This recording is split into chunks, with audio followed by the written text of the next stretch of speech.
She seems to be doing the one thing she's paid to do well, and that's to be the commissioner of a major, growing, prosperous professional sports league. Is she really, though? Is it as prosperous as it should be? See, ESPN doesn't lose money and then make cuts. ESPN doesn't make as much as it should and make cuts.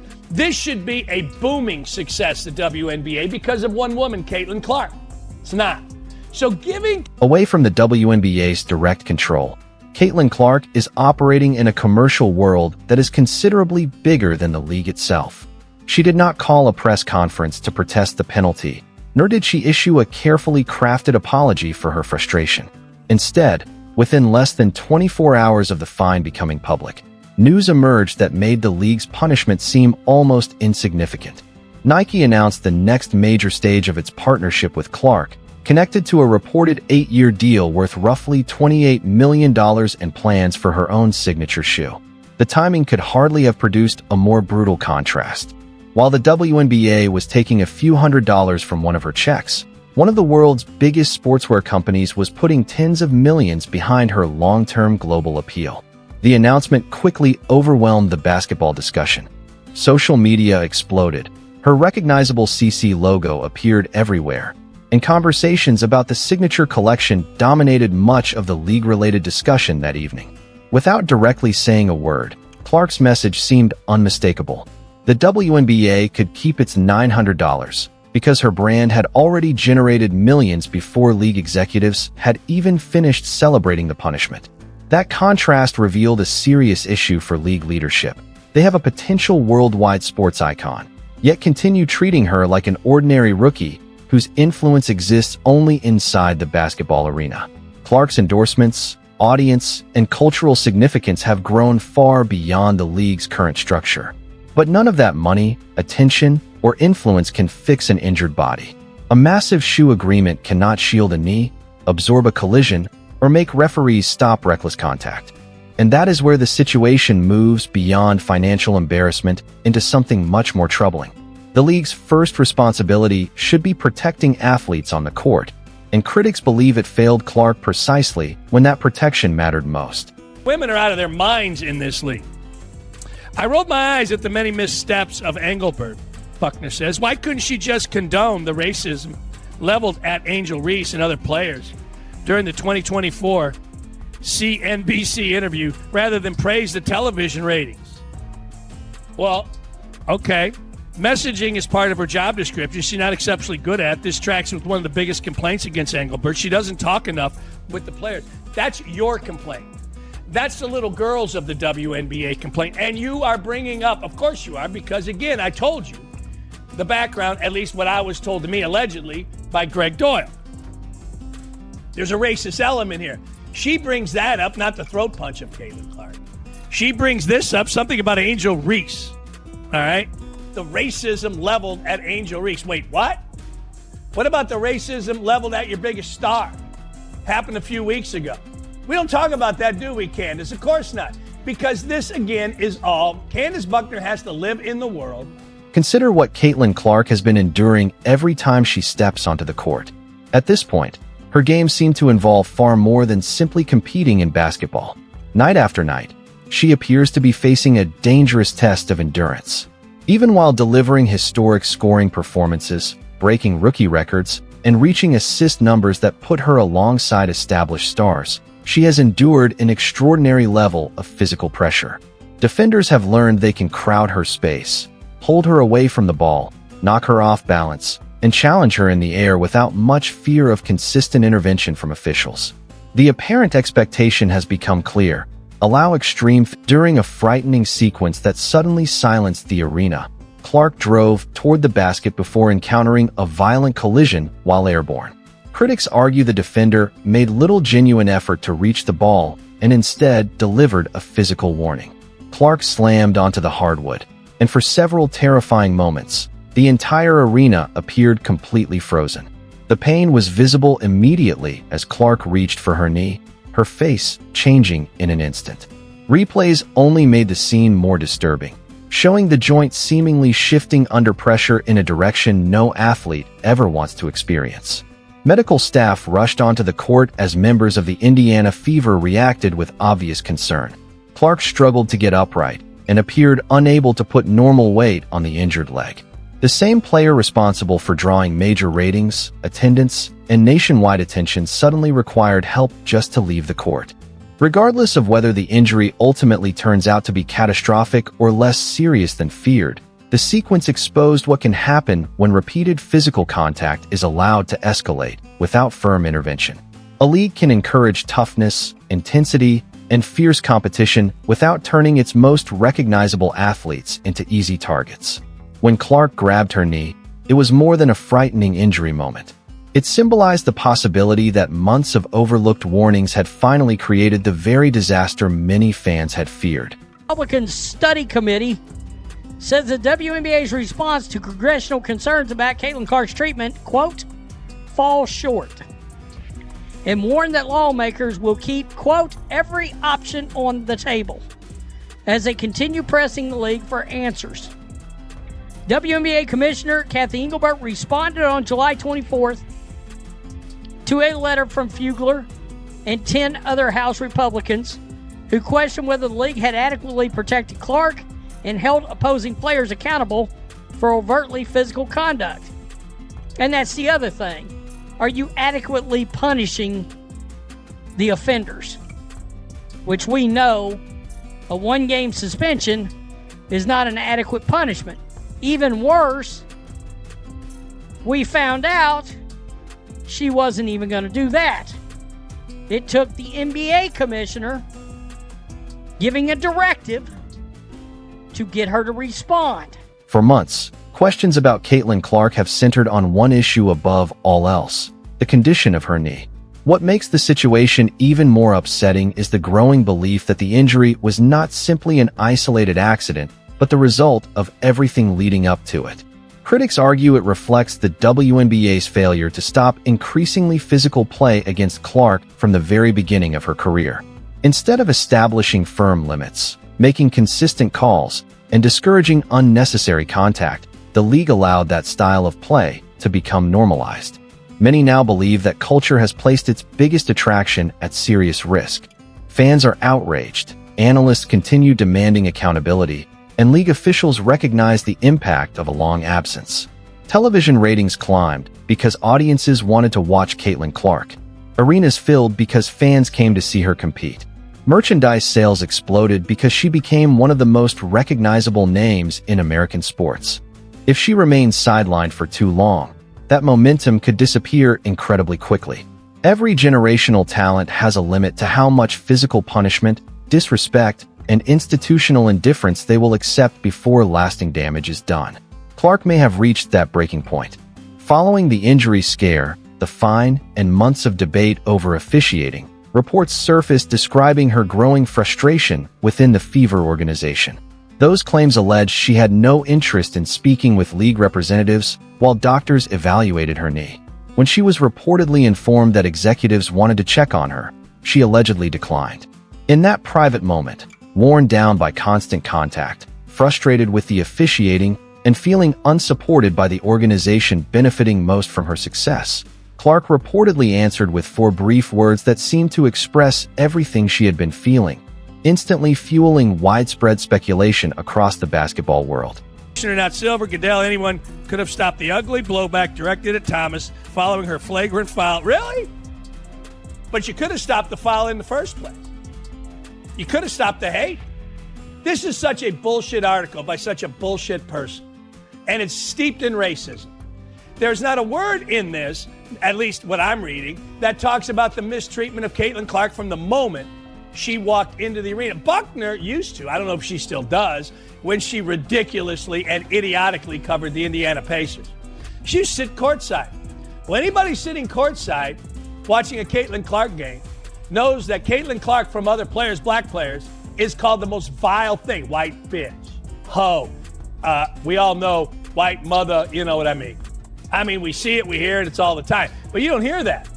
You hear that a woman throat punched somebody and fans got mad. That's the level of coverage of the WNBA. It's the gift that keeps on giving. The dumbest media in the world, the most racist media in the world. These little girls like Candace Buckner have never played a sport, at any level worth a damn, have no idea what they're talking about, but they know this. They know this. If those reported words were truly said, whether confirmed directly or shared through locker room sources, they would carry major significance. Clark would not just be expressing frustration over missed calls from referees. She would be sending a message that she no longer intends to plead with the commissioner, league executives, or anyone in power for standards that should already be enforced.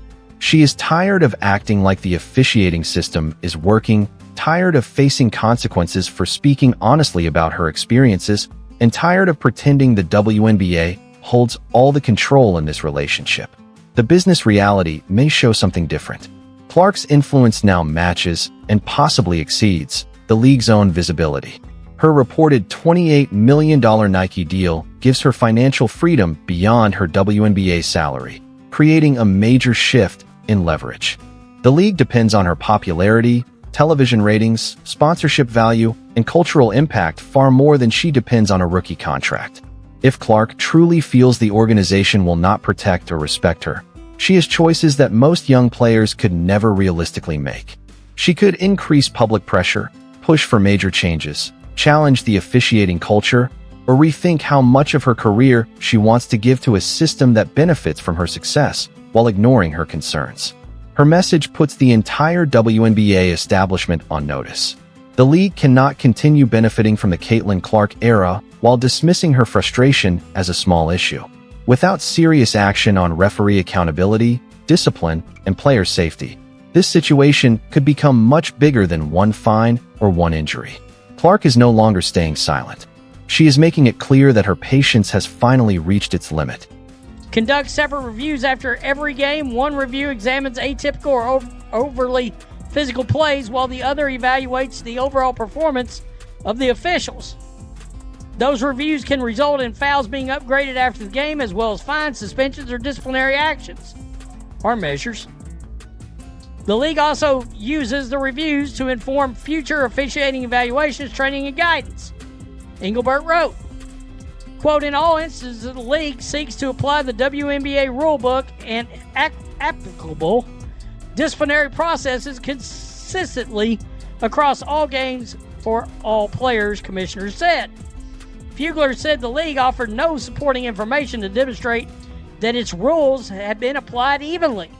Quote, saying you apply your rules consistently across all games for all players is an assertion, not evidence. And it's the league's burden to show that, not ours to assume it, Fugler said. Until the WNBA is willing to engage with specifics of our information requests instead of simply restating their own policies back to us, our concerns remain unaddressed. We will continue to press for real answers and keep every option on the table until players are actually getting the protection the league claims they already provide. Lawmakers cited a series of incidents. This situation has moved far beyond a simple disagreement between one player and a few referees. It has turned into a major organizational crisis. The WNBA may have assumed fines and constant physical pressure would force Caitlin Clark to adjust quietly, but those choices may have only awakened the league's most influential athlete. Her knee may be injured, yet the business power growing around her remains something the league cannot control. Now, fans are left questioning what leadership has avoided addressing. Is the WNBA allowing opponents too much freedom to physically challenge Clark in an attempt to slow down the player who transformed its popularity? Will supporters rally behind her upcoming Nike releases after the league issued that controversial $900 fine? And if her injury becomes serious, who should answer for failing to create safer limits around the biggest star women's basketball has produced? Share your thoughts below, because this conversation is only getting started. Clark's supporters believe the league has benefited from her impact while failing to appreciate her value, and they want genuine accountability instead of another prepared statement. They argue she deserves consistent officiating and real protection. The growing tension between Clark's influence and WNBA leadership continues to build, with every questionable decision and contradiction facing more attention. Clark herself has addressed the criticism, explaining that people should not judge her character without truly knowing her. She understands others have responsibilities, just as basketball is her profession and passion. For her, competing between the lines is what brings joy, and no one can take away the dream that drives her. Her goal remains winning championships and helping her team succeed, especially during difficult moments. She also understands that emotions and technical fouls can sometimes be controlled, but believes her intensity and competitive fire are part of what makes her the player she is. Her challenge now is finding the balance between staying passionate and remaining available on the court throughout the season. The times when you see me playing at my highest level are when I'm smiling, bringing energy, and connecting with the crowd. That passion helps me control the game, enjoy the moment, and express myself because basketball feels like a form of art to me. It allows my creativity to come alive on the court. At the same time, Clark admitted she knows her emotions can sometimes go too far and said she will try everything possible to avoid another technical foul, even though she is unsure if she can make it through the entire season without one.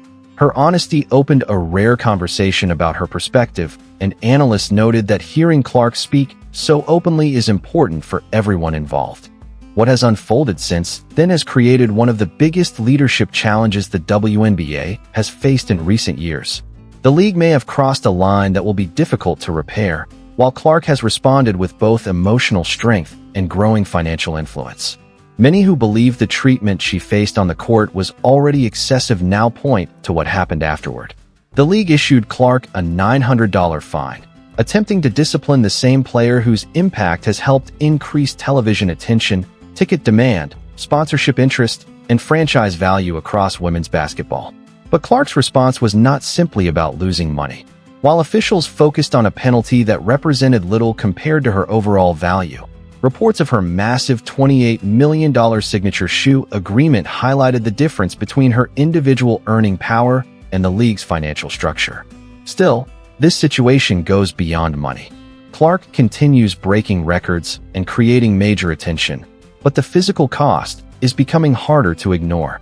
Her knee has now become a serious concern after another difficult stretch in a league critics believe has failed to prevent excessive contact against its biggest star. After months of criticism, controversy, and growing frustration, Clark appears to have reached a breaking point.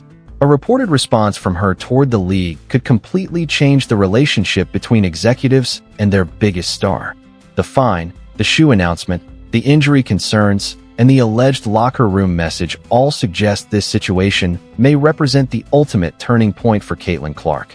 To understand how everything reached this stage, it is important to look at the increasingly tense relationship between Clark and WNBA leadership. The league benefits from packed arenas, upgraded travel opportunities, expanded media attention, merchandise growth, and the massive commercial interest surrounding her name. Yet, critics argue it still expects her to stay quiet while opponents continue playing aggressively and officials allow excessive physical contact. The frustration reached a breaking point after another physical game, where Clark faced constant pressure throughout the night. When she finally spoke openly about the officiating, the league responded by issuing a $900 fine for criticizing referees instead of directly addressing concerns about player safety. That decision drew even more criticism considering Clark's reported rookie salary was around $76,000. The league was taking money from a young player asking for fair treatment and consistent calls, while her popularity continued raising attention and value across women's basketball. Many now see the situation as more than a public relations issue, viewing it as a sign that the system may be disconnected from the importance and treatment of its biggest attraction. What do you think about the way Caitlin Clark has been treated? Share your opinion in the comments below, hit the like button if you believe players deserve better protection, and subscribe for more updates as this story continues to unfold.